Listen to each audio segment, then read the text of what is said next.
أعوذ بالله من الشيطان الرجيم. بسم الله الرحمن الرحيم. ويا قوم هذه ناقة الله لكم آية فذروها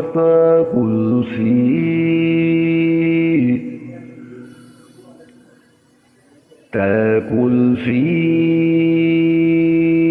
أرض الله ولا تمسوها بسوء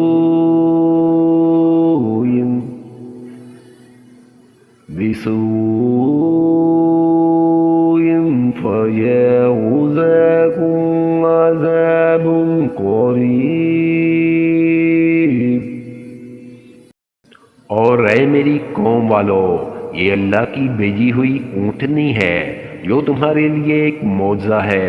अब तुम इसे अल्लाह की ज़मीन पर खाती हुई छोड़ दो और इसे किसी तरह ऐज़ा ना पहुँचाओ, वरना एक करीब अज़ाब तुम्हें पकड़ लेगा।